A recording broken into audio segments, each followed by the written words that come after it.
Kalian tahu simbol itu kan? Belum tahu ya.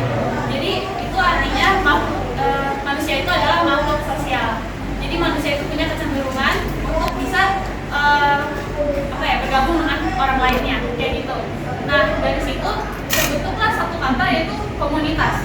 Komunitas itu dari bahasa Latin yang artinya komunier, kalau bahasa Latinnya artinya itu memperkuat. Jadi komunitas itu istilahnya memperkuat kita. Nah, secara definisi komunitas itu tuh berisikan anggota-anggota yang kita tuh punya satu tujuan, nilai, sama minat yang sama, dan kita tuh jadi punya rasa keterkaitan atau belonging. Sense of belonging. Kalau sense of belonging itu artinya gampangnya itu kalau kalian punya pacar gitu, itu kalian punya rasa kita tuh terkait sama dia, kayak gitu. Itu ya senyum-senyum tuh punya pacar ya.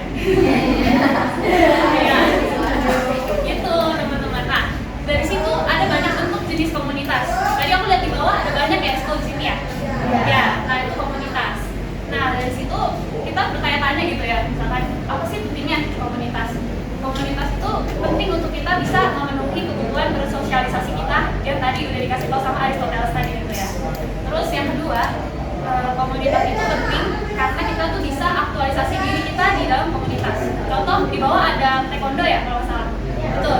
Kalian kalau misalkan ikut taekwondo, kalian mengaktualisasi diri kalian, kalian show minat kalian, kesukaan kalian, dan kalian jadinya bisa oh ini gue banget, ini passion gue ketemu. Nah itu kalian jadi happy dan lain-lainnya karena komunitas itu. Nah selanjutnya kalian bisa lebih kolaboratif karena di era sekarang itu orang-orang lebih individualistik, bener gak? Iya, lebih kompetitif juga. Jadi orang itu bisa lebih belajar kolaborasi ketika ikut komunitas. Nah dari situ aku ada baca satu fenomena yang maaf banget mungkin agak sensitif. Tapi aku baca di Korea itu ada banyak lansia yang hilang semangat hidupnya. Kalian tahu kan maksudnya apa? Ya, itu karena kesepian. Nah, salah satu penyebabnya itu karena mereka kurang berrelasi.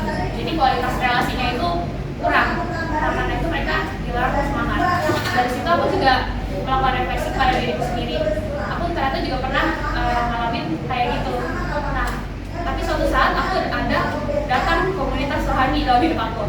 Dari situ aku ketemu ada kesamaan minat, tujuan, dan dari situ aku jadinya mendapatkan tempat untuk aku bertumbuh karena mereka saling support, mereka sama-sama ngerti tujuan aku, apa nilai aku, dan mereka jadinya support gitu.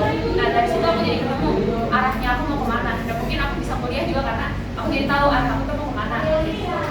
Terus kalau dari situ aku mau kasih beberapa tips buat kalian kalau misalkan kalian mau ikut ke komunitas gitu ya.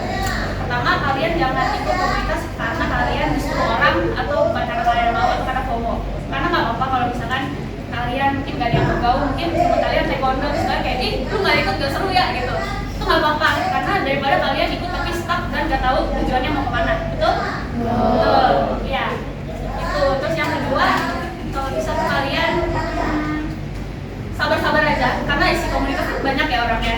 Jadi kalau misalkan ada perselisihan atau apa, ada senang sedihnya itu wajar banget. Malah itu jadi proses buat kalian mendewasakan diri gitu.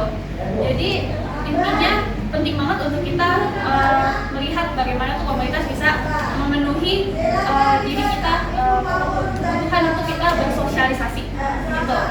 Kira-kira sampai sini teman-teman nangkep nggak maksudnya apa? Nangkep. Jadi penting untuk apa?